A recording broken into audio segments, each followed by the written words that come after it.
Rejection. Do you remember the last time you felt rejected? Was it a guy that never returned a phone call? Or a father that never came around? Was it a boss who overlooked you for a promotion? Or maybe it was someone in your life who never thought you were good enough, no matter what you did to try to impress them. We all know rejection hurts. It stings. It makes us feel like we're not good enough.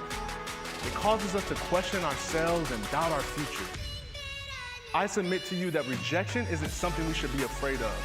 And it sure isn't something that should make us get discouraged, depressed, or work unhealthy amounts of hours just to prove to the world that we are somebody worth loving and paying attention to. Rather, rejection is our friend and not our enemy. I'm going to share 2 ways that we can see rejection in order to leverage those moments of pain to be the greatest catalyst to our success and proof of our value and uniqueness. The first way that we can view rejection is by seeing it as projection, a psychological projection.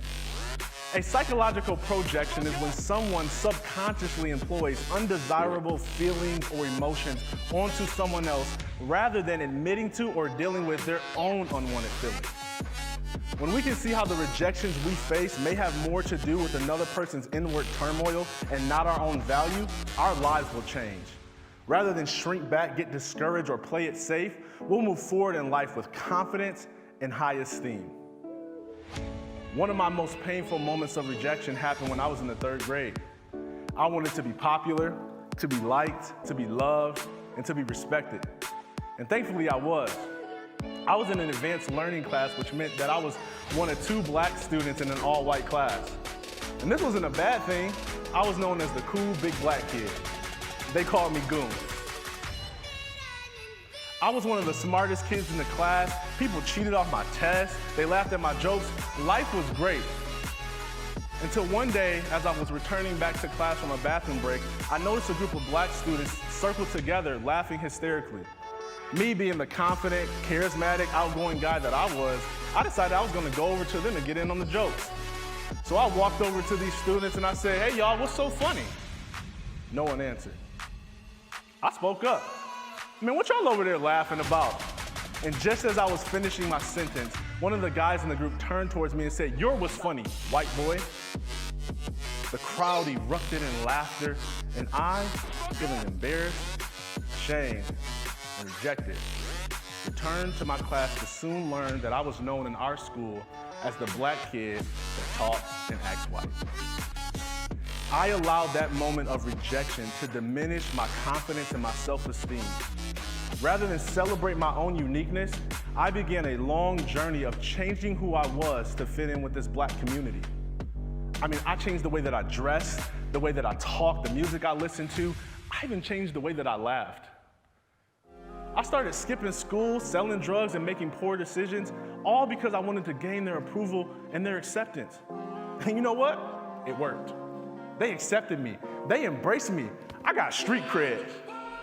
But deep down inside, I knew it wasn't me who they accepted. It was who I was pretending to be. And the more they adored this false version of me, the more rejected the real me felt the entire time. If I would have been able to see their rejection as projection, I would have never taken their jokes personally. I wouldn't have wasted years of my life trying to earn their approval and their acceptance. I would have stayed true to who I was, and I probably would have felt more sorry for them than I was for myself. And I believe that properly handling rejection is a crucial component to ending the rising anxiety, depression, and suicide rates in our nation and world. In fact, one study from the Oxford Handbook of Social Exclusion stated that rejection is both a cause and a consequence of depression. Think about it. Have you ever felt down after you got rejected?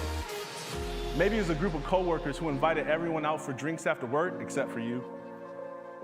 Or what about people who won't invest their money into your vision and dream?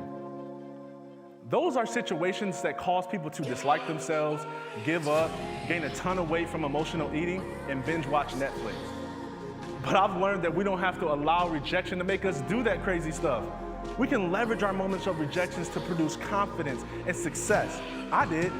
Once I discovered that the rejection I faced in the 3rd grade was actually a projection of those students' own issues, I was able to see the beauty in my own difference. Honestly, they had something right about me. I was the black kid that talked and acted white, and I still am.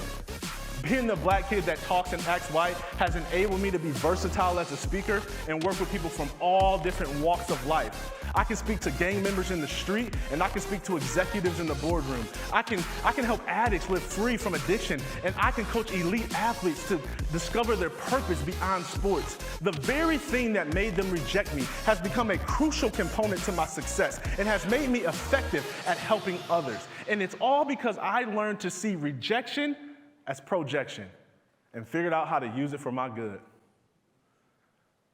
The second way that we can see rejection is by viewing it as protection. Protection from something or someone that isn't meant to be in our lives anymore. I learned this lesson after life rejected my dreams of playing in the NFL. I went to Central Michigan University on a full-ride scholarship to play Division I football. Sports was the way that I was gonna become rich and famous so that I could buy my parents a house and get all of my family out of poverty. I had so many coaches and players who told me that because of my height, my speed, and my athleticism, that there was no doubt that I would one day play in the NFL.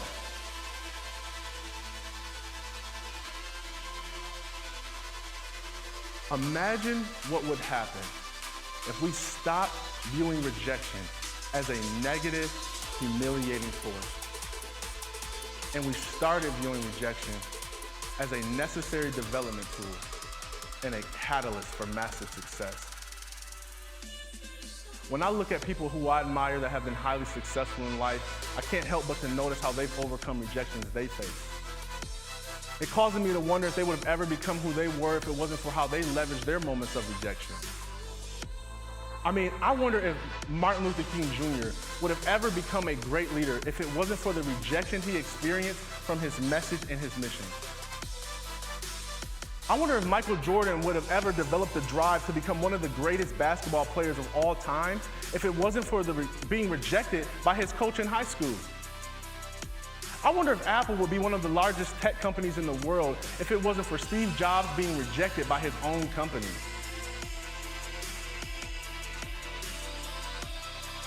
More importantly though, I wonder what your life would look like if you went back to your moments of rejection. And rather than cry, get angry, or bitter, you analyze those moments and reframe them as protection or projection. I wonder if buried beneath your pain and unfortunate circumstances is treasure that you could cash in. I wonder if you'd find keys that will unlock new paths in life that are far beyond what you can think or imagine. I wonder if the next level of your success is locked beneath your most painful moment of rejection. I started by asking you, when was the last time you felt rejected? Was it a boss, an ex-spouse, a parent, a friend, or just bad luck? And I'll end by asking you, what are you going to do with it?